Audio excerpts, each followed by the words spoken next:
memaparkan tentang air tanah. Sebelum itu, mari kita perkenalan. Halo, nama saya Muhammad Novel Hadi Putra, nomor presensi 20.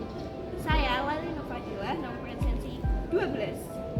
Halo, nama saya Nia Abidas Tanur, nomor presensi 24. Nama saya Najwa Fidelviana, nomor presensi 23.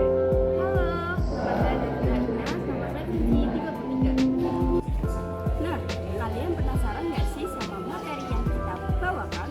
Maka dari itu tonton videonya sampai selesai. Let's go!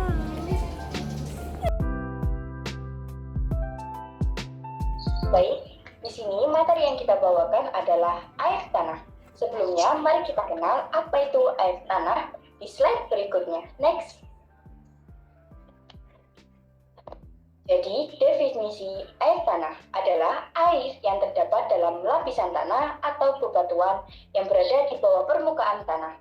Air tanah berasal dari air hujan yang meresap ke dalam tanah, kemudian terkumpul pada lapisan yang tidak dapat ditembus oleh air. Air bawah tanah memiliki peran yang penting dalam menjaga keseimbangan dan ketersediaan bahan baku air, baik untuk makhluk hidup maupun rumah tangga dan industri. Untuk materi selanjutnya akan dijelaskan oleh teman saya, yaitu Naufal. Faktor besar kecilnya infiltrasi. 1. Tekstur tanah. 2. Curah hujan. 3. Vegetasi. 4. Kadar air. 5. Keberadaan permukaan kedap air. 6. Bahan organik tanah. 7. Luas permukaan. 8. Kemiringan lahan.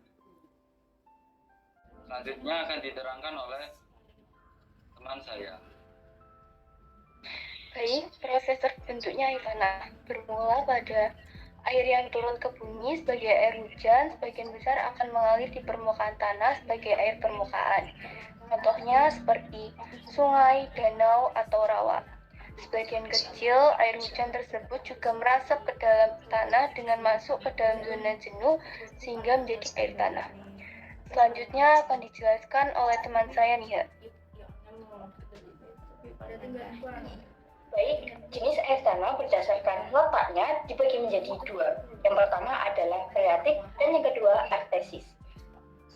Freatik adalah air tanah dangkal yang terletak tidak jauh dari permukaan tanah dan berada di atas lapisan impermeable atau kedap air. Contohnya adalah air sumur.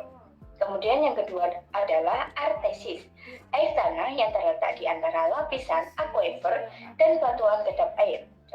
Contohnya seperti sumur artesis. Kemudian materi selanjutnya akan dijelaskan oleh teman saya, Firya. Selanjutnya adalah jenis air tanah berdasarkan asal airnya. Yang pertama ada air tanah meteorik. Air tanah meteorik merupakan air tanah yang berasal dari proses presipitasi atau hujan dari awan yang mengalami kondensasi dan tercampur dengan debu meteorit. Yang kedua ada air tanah tubir. Air tanah tubir merupakan air tersengkap atau air purba karena sering ada di dalam batuan selama ribuan bahkan jutaan tahun lamanya. Kandungan garamnya lebih tinggi dari air laut. Next. Yang ketiga ada juvenil. Juvenil merupakan air tanah yang berasal dari dalam bumi karena tekanan intrusi magma. Contohnya adalah pada geyser atau sumber air panas. Yang keempat ada fosil. Fosil merupakan air tanah yang terperangkap dalam rongga-rongga batuan dan tetap tinggal di dalam batuan tersebut sejak penimbunan terjadi. Selanjutnya akan dijelaskan oleh teman saya, Lailin. Oke, selanjutnya ada manfaat air tanah. Yang pertama ada kebutuhan rumah tangga.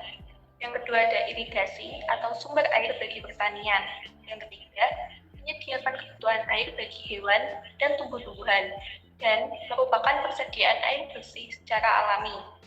Dan yang keempat ada sebagai listrik, sebagai pembangkit listrik. Kelima, ada sebagai laboratorium alam, karena sungai bawah tanah memiliki biota sistem hidrologi dan unsur lain yang spesifik.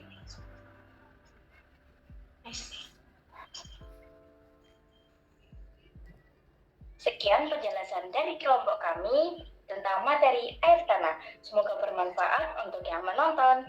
Terima kasih.